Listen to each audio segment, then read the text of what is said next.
UP के संभल में जामा मस्जिद का सर्वे करने पहुंची पुलिस की टीम और अधिकारियों की टीम पर भीड़ ने पथराव शुरू कर दिया। हालात इतने बढ़ गए हैं कि वहां पे कुछ लोगों की मौत हो चुकी है और साथ में अब सरकार को ऐसा एक्शन लेना पड़ा कि वहां पे इंटरनेट जैसी सामान्य सुविधाओं को बंद करना पड़ा है। हालात बहुत ही बदतर बताए जा रहे हैं। नमस्कार, ये जामा मस्जिद आप देख रहे हैं चंदौसी में है। चंदौसी यूपी के एक जिला है संभल, वहाँ का एक कस्बा है। अब काफ़ी विवादित है, विवादों में ये चल रहा है। एक जामा मस्जिद चंदौसी में जो स्थित है उसको और एक मंदिर को लेके विवाद है। बताया जा रहा है कि जामा मस्जिद की जगह पे बहुत समय पहले एक मंदिर था। अब ये जान लेते हैं कि ये मामला जो है वो चर्चा में क्यों है। एक्चुअली में क्या है कि 19 नवंबर को एक स्थानीय अदालत है वहाँ की, संभल के चंदौसी स्थित जामा मस्जिद के सर्वे का आदेश जारी किया था। यह आदेश चंदौसी में संभल के सिविल जज यानी कि सीनियर डिवीजन आदित्य सिंह की अदालत ने पारित किया था। सर्वे का आदेश एक याचिका के बाद आया। किसी ने याचिका दायर की और हम जानेंगे कि किसने याचिका दायर की और क्या याचिका में डिमांड की गई है, जिसमें दावा किया गया है कि 1529 में मस्जिद बनाने के लिए एक मंदिर को ध्वस्त कर दिया गया था। यानी कि वहाँ पे पहले एक मंदिर था, उसको तोड़ के ध्वस्त करके और वहाँ पे मस्जिद बनाई गई है, ऐसा याचिकाकर्ताओं द्वारा कहा गया है। याचिका 19 नवंबर को दायर की गई थी और उसी दिन न्यायाधीश ने एक अधिवक्ता आयुक्त नियुक्त किया और मस्जिद का सर्वे करने का आदेश दिया। मामले में जो याचिका करता है वो कुल 8 हैं, 8 लोग जो हैं, इसमें वरिष्ठ वकील हरिशंकर जैन जो ज्ञानव्यापी मस्जिद काशी विश्वनाथ विवाद में शामिल थे, वो वकील हैं। सुप्रीम कोर्ट के अधिवक्ता हरिशंकर जैन की ओर से उनके बेटे विष्णु शंकर जैन ने वाद दाखिल किया है। संभल के केला देवी मंदिर के महंत ऋषिराज गिरी भी इस याचिकाकर्ता में शामिल है। अन्य याचिकाकर्ता में अधिवक्ता पार्थ यादव, वेदपाल सिंह, संभल निवासी राकेश कुमार, जीतपाल यादव, मदनपाल और दीनदयाल दीनानाथ शामिल है। इन लोगों ने क्या है मिलकर एक याचिका दायर की है कोर्ट में। और याचिका में क्या कहा गया है कि इस मामले पर अधिवक्ता विष्णु शंकर जैन ने दावा किया है कि संभल में हरिहर मंदिर था जिसे तोड़कर जामा मस्जिद बना दिया गया था। जैन ने दावा किया है कि इतिहास में ऐसा प्रमाण मिलता है 1529 में बाबर ने हरिहर मंदिर को एक मस्जिद में तब्दील कर दिया था। इसका जिक्र बाबरनामा में भी मिलता है। उन्होंने कहा कि कोर्ट के समक्ष भी यही बात कही गई है ताकि हरिहर मंदिर का सच सामने आ सके।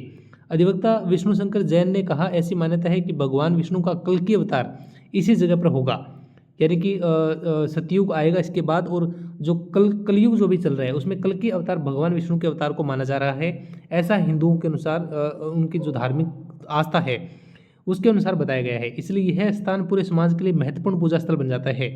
सिविल जज सीनियर डिवीजन के सामने दीवानी दावा किया गया था जिसमें हरिहर मंदिर का सच कोर्ट के सामने आ सके। इसके बाद वहाँ की जो स्थानीय कोर्ट है उसने सर्वे करने के लिए एक टीम बनाई थी वहाँ पे और सर्वे करने का आदेश दिया था। आदेश में जो याचिकाकर्ता की जो मांग थी, उन्होंने बताया था कि 1529 में वहाँ पे मंदिर को ध्वस्त करके मस्जिद बनाया था, ये उनकी डिमांड थी। अब इसमें शॉर्ट में हम जाने तो संभल जामा मस्जिद विवाद की पूरी कहानी क्या है कि 1529 में बाबर ने हरिहर मंदिर को तोड़कर मस्जिद बनाई। स्थान को भगवान विष्णु के कल के अवतार से जोड़ा गया है। विरोधी पक्ष का दावा है कि यह सब निराधार है, मस्जिद ऐतिहासिक स्थल है और सपा के सांसद वहाँ पे है। उन्होंने कहा है कि धर्मस्थल पर कानून का पालन नहीं हो रहा है। अदालती पेश में क्या कहा गया कि 19 नवंबर को कोर्ट ने जामा मस्जिद का सर्वे करने का आदेश दिया। अधिवक्ता रमेश सिंह राघव सर्वे का कमिश्नर नियुक्त किए गए हैं। सर्वे 29 नवंबर तक मांगी गई है, जो सर्वे की रिपोर्ट है वो मांगी गई है। इसके बाद में सर्वेक्षण की प्रक्रिया में क्या होना था कि परिसर की वीडियोग्राफी और फोटोग्राफी होनी थी। 19 और 24 नवंबर को सर्वे हुआ। 24 नवंबर को सर्वे के दौरान ही वहाँ पे पथराव, आगजनी और फायरिंग हो गई। 5 लोगों की मौत हो गई है। अभी तक की घटना यही है कि वहाँ पे काफ़ी तनाव जो है वो बना हुआ है और इंटरनेट सेवा भी जो है वो बंद है। याचिकाकर्ता के विरोध में क्या कहा गया कि शाही जामा मस्जिद की तरफ से एडवोकेट जफर अली ने कहा कि 19 नवंबर को जामा मस्जिद का सर्वे करने के लिए कोर्ट कमिश्नर आए थे।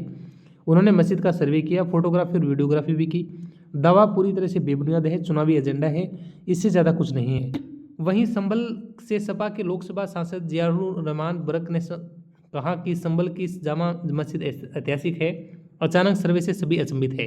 न्यायालय का आदेश था तो मस्जिद कमेटी और आम लोगों ने शांतिपूर्ण तरीके से सर्वे करवाया है। बर्क ने कहा कि दावा किया है कि सर्वे के दौरान किसी तरह की कोई कमी नहीं, यह मस्जिद है और मस्जिद रहेगी। धर्मस्थलों को लेकर जो कानून है उसका भी पालन नहीं किया जा रहा। शहर की जामा मस्जिद को हरिहर मंदिर बताते हुए दाखिल वादे के बाद आधार पर सर्वे के लिए कोर्ट कमिश्नर की टीम पहुंची तो संभल में बवाल हो गया। रविवार सुबह अचानक टीम के आने पर जुटी भीड़ मस्जिद में दाखिल होने की कोशिश करने लगी। रोकने पर पुलिस ने पथराव किया। हिंसक हुई भीड़ ने सीओ की गाड़ी समेत कई वाहनों में तोड़फोड़ कर दी और आग लगा दी। इसी बीच फायरिंग भी शुरू हो गई। पुलिस ने आंसू गैस के गोले और लाठीचार्ज कर भीड़ को खदेड़ा। बवाल में घिरकर 5 लोगों की मौत हो गई। कई अधिकारियों समेत दर्जनों लोग घायल हो गए। तनाव को देखते हुए संभल में इंटरनेट सेवा बंद कर दी गई है।